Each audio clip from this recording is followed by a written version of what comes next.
So welcome back to Cross Country. Is the mainstream media doing a disservice to the American people? A new poll finds that 76% of Americans say that journalists should always strive to give equal coverage. But in that same poll, only 44% of journalists say the same thing.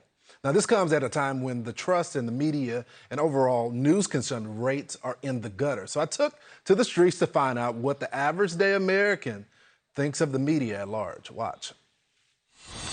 Is the media doing a good job? Not really. Do you think the media is doing a great job? Not with the Biden presidency, no. Do you think the media is doing a good job in telling the truth to the American people? No. No? It's all a lie. I think they're honest. I think they have to use a tactic to pull the people in to listen to them. So they honest, but they honest in a roundabout way. Do you feel like they tell the truth, or do they have their own agenda? They of course have their own agenda. Well, sometimes there's people making up any kind of rumor.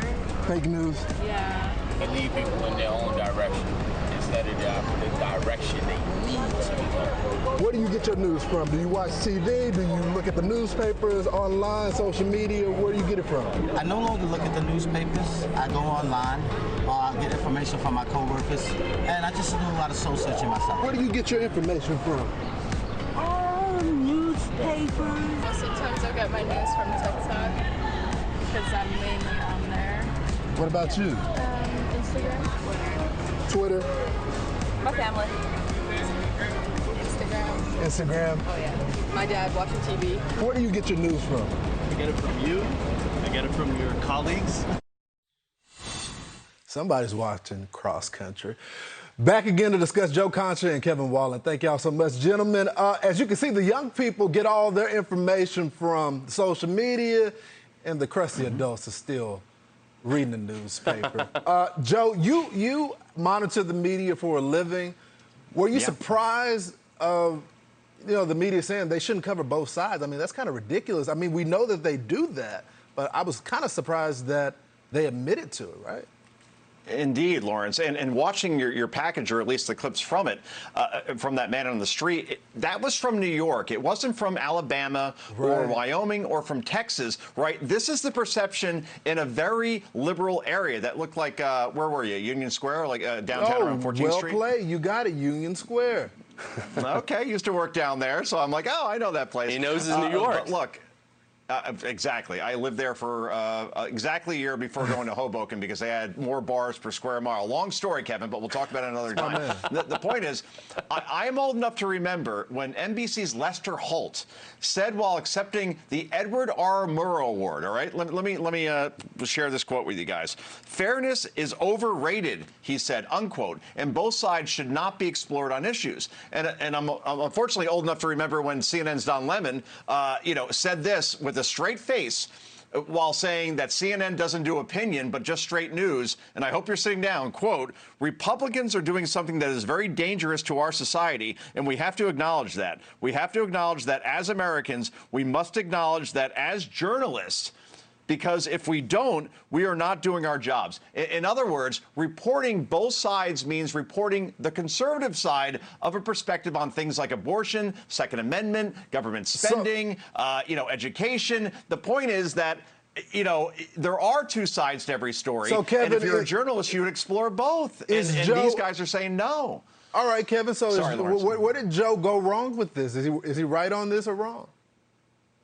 I don't think Joe's necessarily wrong. I mean, that's why I love being on this panel with Joe, is we can have this exchange of ideas and talk about both sides of hot issues facing this country. But I think those numbers are reflective of just the general decline of the American people with regards to our institutions, when it comes to the government, when it even comes to our military, and a lack of trust that we see in these institutions, including the media, that has been happening over time, that erosion of trust, which I think is fundamentally dangerous. And I think journalists have to come clean with whether they have biases from the right or the left when they're presenting stories. I think the local news actually does a really good job of that, straight over home plate for the most part, at all of our different Fox affiliates around the country, of just presenting what's in front of those cities that they're reporting in, because we need to restore trust in those institutions, especially with the media.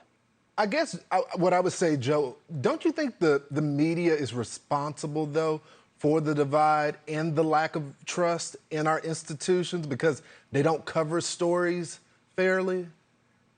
Well, I won't answer it from my own perspective. I'll go to Gallup, which found that something like 84% of Americans, all right, an overwhelming majority, thinks that the media bears some responsibility for divide in this country, all right? So that's the perception, that therefore the media is taking a side, pushing a narrative, and they're trying to divide. And when they do that, that brings clicks and that brings ratings. And look, 80% of independent voters, according to Axios, think that news stories are being reported, at least fake or false, sometimes, and the people that are doing it, the journalists that are doing it, know they are pushing that narrative. Yeah. In other words, it's not human error, they're literally trying to push something on the news consumer. And read Ari Fleischer's new book, by the way. It shows that the White House press car, Lawrence, reporters attending the daily briefings rank 12-1 Democrat to Republican. That is telling. I was listening to him when Brian killed me, and I saw the same exact thing. Kevin, final word to you, brother. Well, I think Joe points out an important thing, that the incentive structure of our media is all lopsided in terms of those clicks and those ratings, as opposed to those long-form pieces that we need more of, that investigative journalism that is so critically important to the public dialogue, and not just the ratings and not just the clicks on articles. That's why we're out there every single day just talking with people, and people can decide what they think about it. Joe and Kevin, we always thank you guys